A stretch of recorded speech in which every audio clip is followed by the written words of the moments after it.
Estimados televidentes, tengan ustedes muy buenas noches y bienvenidos a esta nueva edición del programa televisivo Desarrollo y Producción. En esta oportunidad vamos a conversar de política económica, estructura del poder y composición de la burguesía boliviana. Lo hacemos con Lorgio Orellana Ayllón. Él es docente investigador del Instituto de Estudios Sociales y Económicos IESE de la Facultad de Ciencias Económicas. Lorgio, muy buenas noches y muchísimas gracias por estar de nuevo en el programa. Buenas noches, Silvano. Gracias a ti por la invitación y a la teleaudiencia. Bueno, Lorgio, me parece importante empezar el programa comentando sobre lo que es la política económica para el desarrollo, y tengo entendido que esta política económica se mueve dentro de un contexto que al final llega a explicar esa propia política económica.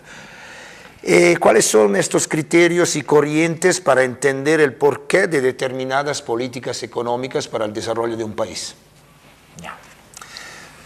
Bueno, el término política pública, ¿no?, parte de un supuesto, ¿no?, y que es básicamente de que la política básicamente responde a los intereses del público. Ahora, este supuesto parte de una concepción básica del Estado, ¿no?, que es la concepción del Estado hegeliano, en el sentido de que el Estado representa los intereses universales de la sociedad.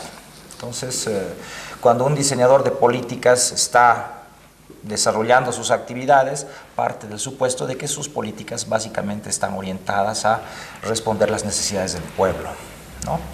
Ahora, este supuesto, que uno lo puede encontrar en distintas corrientes, ¿no?, a pesar de sus distintas variantes, ciertamente elude una cuestión básica, ¿no?, y que es el de no concebir finalmente de que el Estado no es una institución neutral que responde a los intereses de todos los denominados ciudadanos por igual, sino que en primera instancia es una institución, o es en realidad un sistema de instituciones, como decía Ralph Miliband, el sistema estatal, que responde a la correlación de fuerzas a determinados intereses de grupo, de clases sociales, de fracciones de clase, etc., ¿no? Desde esa perspectiva no es una institución neutral. Y si uno plantea esta otra lectura, que es, podríamos decir, un poco, es, bueno, diametralmente distinta al supuesto hegeliano, entonces el sistema estatal, antes de estar configurado por un conjunto de instituciones que son neutrales o que se sitúan por encima de los denominados ciudadanos de modo imparcial, responde a determinados intereses, ¿sí? Entonces, el concepto de política pública desde esa perspectiva se cae, porque no es plausible hablar de una política que responde a los intereses de todos por igual, por más de que esa sea la aspiración de uno u otro de funcionario o en realidad de autoridad, ¿no? Entonces, el planteamiento básico, así es, en este sentido, reside en el hecho de que para comprender la política, antes que entender cómo ésta incide en el desarrollo de modo abstracto, porque tampoco hay eso, no es que el desarrollo se debe entender de esa manera tan general, o sea, sino hay que entender de que la política responde a determinados intereses socioeconómicos, a determinadas correlaciones de fuerza, a determinados grupos de poder que en un determinado momento llegan a controlar las instituciones del Estado, y desde esta perspectiva a determinadas estructuras del poder. Esto es bien importante plantear. Hasta hace algunos años el enfoque predominante, que era muy promovido desde agencias como el Banco Mundial, el Fondo Monetario Internacional, era de tipo institucionalista. Para entender las políticas resultaba imprescindible, ¿no?, utilizar un enfoque de tipo institucionalista, en el sentido de entender que finalmente las reglas, las normas son las que orientan finalmente el desempeño de esto que Miliband llama el sistema estatal, ¿no? Curiosamente, el año pasado yo vi una publicación que sacaba el Banco Mundial en el sentido de preguntarse cómo más bien las relaciones de poder incidían en la orientación de la política. O sea, bueno, digo curiosamente porque hace décadas ya de que desde la economía política marxista concretamente ya se había dado una respuesta a este problema, en el sentido de que uno no puede entender en abstracto, o sea, solamente a partir de las instituciones, las normas, las leyes, etcétera, que rigen las instituciones estatales, la política, sino de que uno realmente, además y fundamentalmente, está en la necesidad de orientarse a cómo se articula finalmente el poder económico con el poder político, ¿no? Muy bien, entonces a partir de la idea clara de que relaciona las políticas económicas a estructuras de poder, entonces, ¿a qué intereses responderían las políticas económicas durante el periodo neoliberal? Bueno, o sea, no es posible plantear en abstracto también una respuesta a esto. O sea, normalmente se dice de una manera muy... y yo creo que aquí hay que establecer otro punto de diferenciación con ciertas interpretaciones del estudio de la naturaleza del Estado.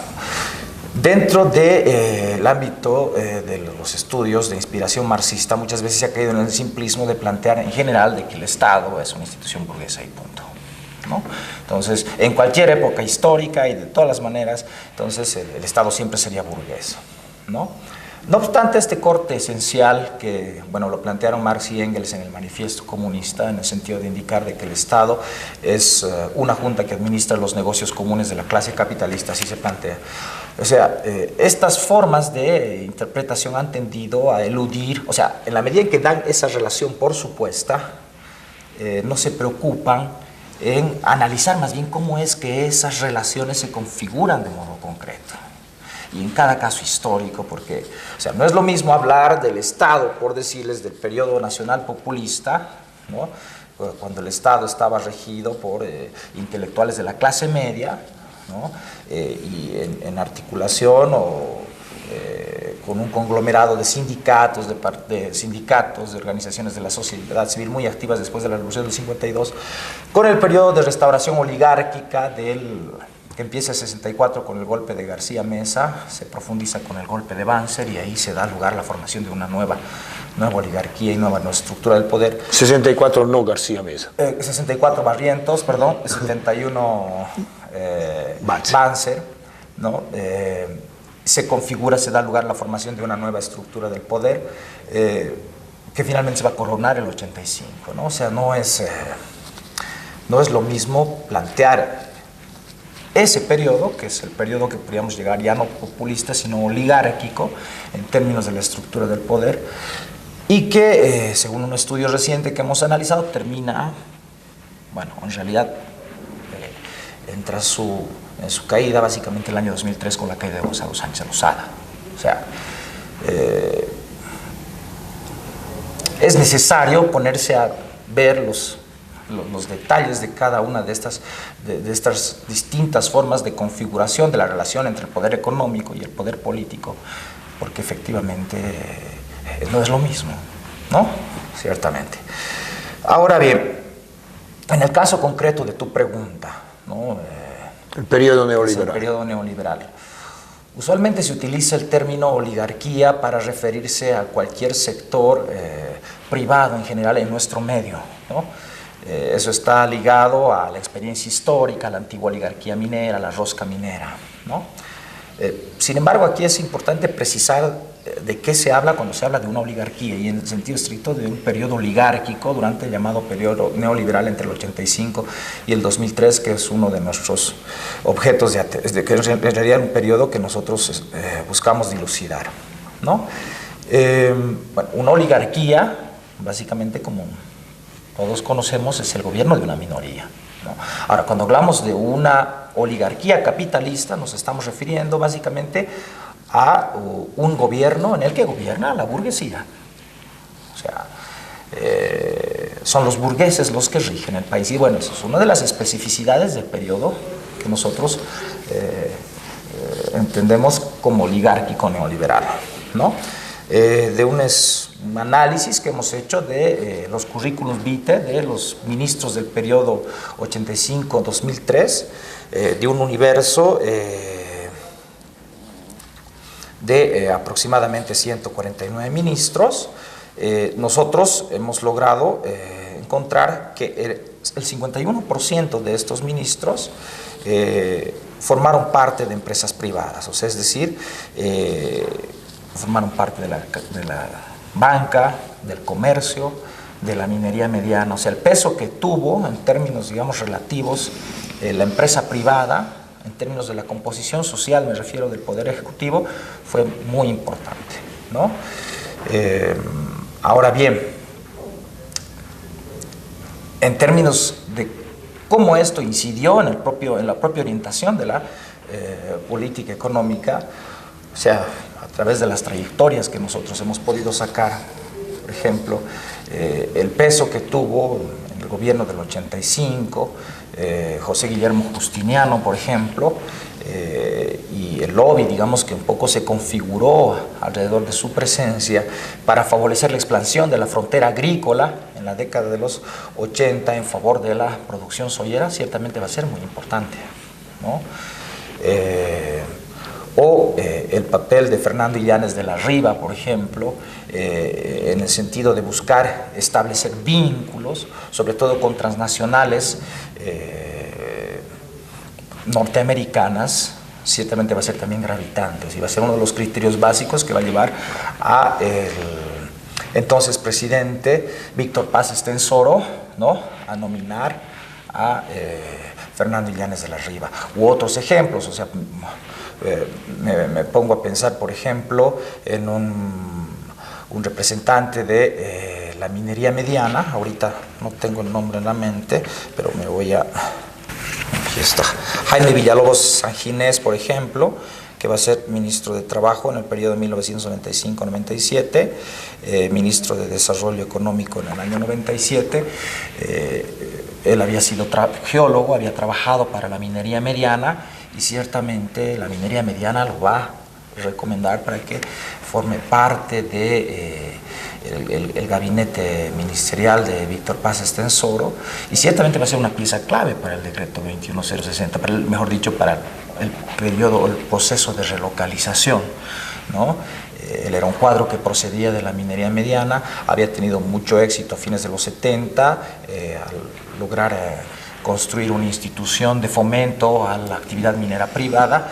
Va a tener mucho prestigio en el sector privado de la minería, y ciertamente eso va a tener un peso importante para que sea elegido como ministro. Ciertamente, él decía, va a tener un papel importante en el proceso de relocalización, porque va a ser el que va a idear prácticamente la relocalización, ¿no? A través de la liquidación de un grupo de trabajadores que estaban retirándose. Finalmente, la idea de que a través de la liquidación de los finiquitos se puede retirar a una mayor cantidad de trabajadores va a ser importante. Después de esa experiencia, avalancha de trabajadores van a estar tocando el Ministerio de Trabajo, indicando de que querían, bueno, o sea, el atractivo para un trabajador de que no había tenido en su plata jamás miles de dólares, porque de repente se le presenta esa expectativa. Va a haber muchos trabajadores que van a dejar su puesto de trabajo con el fin de tener una buena cantidad de dinero. Finalmente, Gonzalo Sánchez de Lozada, ¿no?, que era uno de los hombres más ricos del país, y va a ser ministro de Planeamiento y Coordinación. Y no en vano el historiador Contreras indica de que gran parte de los conceptos de la política económica que ya había venido promoviendo la minería privada, ¿no?, durante las décadas de los 70, van a terminarse plasmando en el 21060, y uno de los artífices de esto va a ser ciertamente Gonzalo Sánchez de Lozada, ¿no? Entonces, son casos que un poco nos muestran la entrevista, pero que nos permite ilustrar esta tendencia. Es decir, ciertamente la presencia de los capitalistas y de sus representantes, porque bueno, hay que hacer una precisión, o sea, además de este 51%, digamos, de personas que estuvieron en la actividad privada, ¿no?, existe una buena otra cantidad, o sea, nos estamos refiriendo a que más de el 30% de estos individuos también estuvieron en instituciones, o pasaron en realidad por la actividad académica, ¿no? O sea, fueron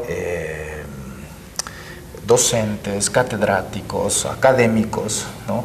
Algunas veces empresarios y a la vez que estuvieron metidos en la actividad académica. O sea, en una buena medida ciertamente el neoliberalismo estuvo gerentado por cuadros que se formaron en el extranjero, ¿sí? Entonces, no es que solamente los empresarios, sino también sus propios intelectuales orgánicos, me estoy refiriendo precisamente al caso de este geólogo al que refería hace un momento, o el caso de José Guillermo Justiniano, que no eran precisamente capitalistas, pero ciertamente José Guillermo Justiniano había formado parte, había sido, ya era premiado por las instituciones tradicionales de la burguesía cruceña, la CAO, los cañeros, los algodoneros lo habían premiado, y fueron los aspectos que poco llevaron también a que Víctor Paz Estenssoro lo escogiera como su ministro. O sea, pero es del universo, digamos, social de la propia burguesía, ¿no? Entonces, sí, ciertamente la presencia va a ser importante. Ahora bien, no es solamente la presencia de estos empresarios en el poder directamente lo que permite explicar la orientación de las políticas. O sea, además de ver esta relación, o sea, uno está en la necesidad de ver cuál es el fundamento material de, finalmente, esos gobiernos, o sea, qué tipo de relaciones, cuál es la base material del neoliberalismo, podríamos preguntarnos, que creo que es una cuestión que muchas veces se elude, ¿no? Y aquí es importante reforzar ciertas tesis que ya se han planteado en el caso de estudios sobre neoliberalismo y sectores dominantes en América Latina.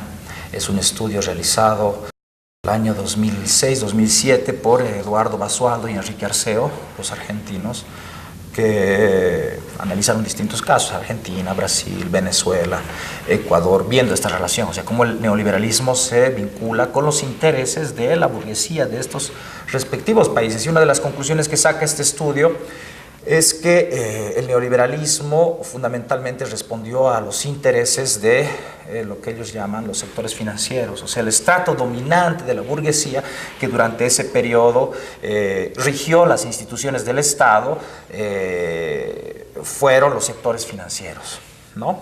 Ahora, en el caso boliviano, ciertamente cuando uno hace un estudio de la composición, ¿no?, de la burguesía durante ese periodo, el periodo que nosotros hemos tomado es el periodo 1996-2003, ciertamente lo que logra identificar, ¿no?, es podríamos decir, la expansión de una relación, de una estructura que ya en los 70 había identificado José Manuel de la Cueva, y es lo que llama la oligarquía comercial financiera, ¿no? La oligarquía comercial financiera, que tiene como uno de sus rasgos básicamente la vinculación entre el mundo del comercio, la banca y un sector productivo en particular, ¿no? En la década de los 70 este sector dominante de la burguesía era la minería mediana. La minería mediana fue ciertamente el sector de vanguardia, ¿no?, el principal sector de la Confederación de Empresarios Privados. Estuvo en el golpe del 64, estuvo en el golpe del 71. La presencia de los mineros medianos en la ADN ciertamente era importante, ¿no? Entonces, la minería mediana ocupa un rol de vanguardia importante, inclusive hasta el 85, ¿no?, como te mencionaba hace un momento, en la designación de ministros, los mineros medianos fueron gravitantes, pero no solamente eso, la propia política económica, como ellos mismos reconocen y sus historiadores lo indican, o sea, expresó las expectativas, los intereses del sector minero mediano, ¿no? Y Gonzalo Sánchez de Lozada ahí fue su principal artífice. Bueno, lo interesante es ver que hasta inicios del nuevo milenio, o sea, haciendo un estudio sobre todo de la composición accionaria, hay un estudio que realiza el Instituto Nacional de Estadística sobre inversión extranjera directa, ¿no? Y la composición en la inversión, sobre todo, es importante ahí ver. Lo interesante es ver que hasta el año 2000 prácticamente la minería mediana, de haber sido un sector gravitante en los 70, desaparece. O sea, la minería mediana, como fracción local de la burguesía, ha desaparecido. La minería mediana, hasta el periodo en el que nosotros hemos hecho el análisis, hasta el año 2003, era terreno fundamentalmente de las empresas transnacionales. Lo que se conoce la minería mediana, la cooperativizada es otra cosa, pero en el sector privado, terreno absoluto de las empresas transnacionales. Gonzalo Sánchez Lozada va a ser el último minero mediano, va a terminar exiliado, la va a vender su mina, ¿no? Pero en los sectores productivos, donde sí va a quedar una burguesía, no obstante procesos de transnacionalización, van a haber empresas que ciertamente se van a articular con el capital extranjero en la ola capitalizadora de los 90, pero sí va a quedar una fracción local de la burguesía en Oriente, ¿no? Entonces, sí, o sea, es decir, no obstante estos cambios, a inicios del nuevo milenio lo que se puede constatar es nuevamente esta oligarquía comercial financiera, con un pie principalmente ahora en la agroindustria cruceña, en la agricultura, la agricultura comercial de Santa Cruz, articulado al comercio, o sea, es decir, son grandes importadores y exportadores de productos con un bajo nivel de valor agregado, en su mayoría. La torta de soya era como, digamos, el producto estrella en la década de los 90, ¿no? O sea, es decir, vinculados fundamentalmente a la exportación de materia prima, ¿no? Es interesante ver esta composición, digamos, de la burguesía que, como decía, sigue siendo una oligarquía comercial financiera. Puedo mostrar algunos ejemplos aquí por el grupo Petricevich, por ejemplo, ¿no? En el año 2000, donde permite ver justamente esta rearticulación, la Sociedad Aceitera del Oriente, donde Andrés Petricevich controla 32.5% de las acciones, al mismo tiempo que Andrés Petricevich y controla el 21.6% de las acciones en el Banco Unión. A su vez, vinculado también a la misma sociedad aceitera, está Carlos Kempf Bruno, con un 6% de las acciones, pero quien al mismo tiempo es director de la Nacional Financiera Boliviana, de la cual participa la CAF con un 20%. Simplemente es una ilustración, podemos ver otra ilustración, en este caso es el conglomerado financiero Soboce Banco Solidario Redimix, que es del año 2000. Podemos ver. En este caso sí se trata de un sector productivo, que es el de la construcción, uno de los pocos, digamos, vinculados a la industria, donde, bueno, Samuel Soria Medina figura como presidente,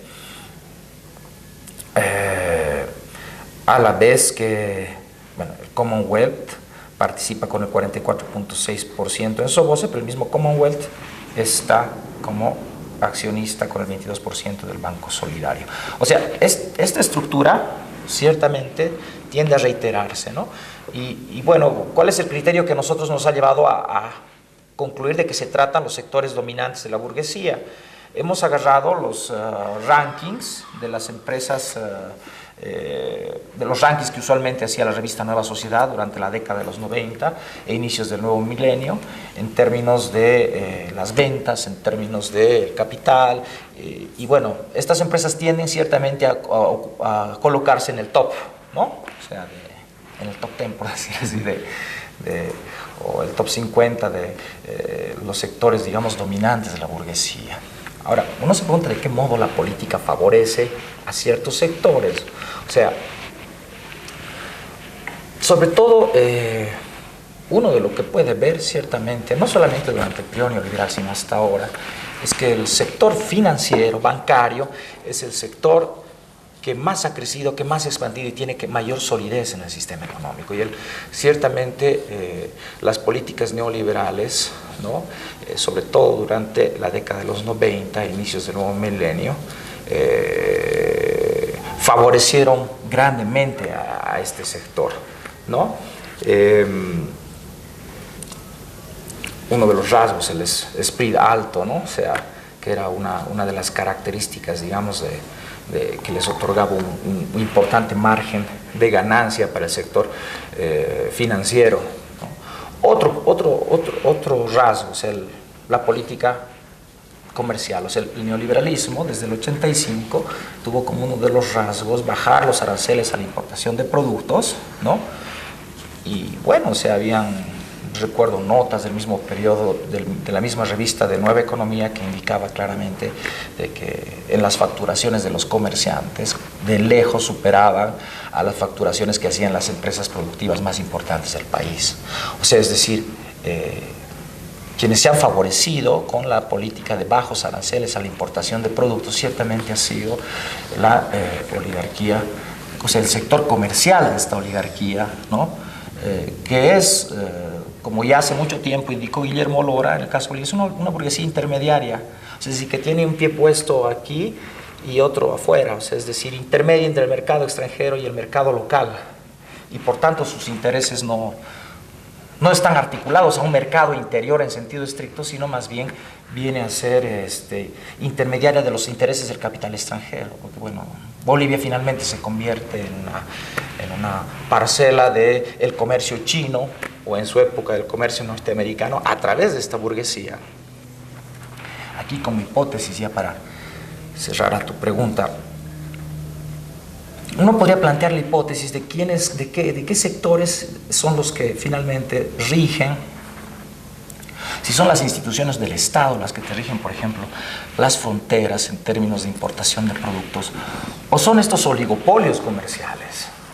Y ahí uno puede plantear y entrar a debatir de qué tiene más peso, si es finalmente este sector comercial de la oligarquía, que son los que concentran finalmente gran parte de las mercancías que ingresan en el país, o es el Estado.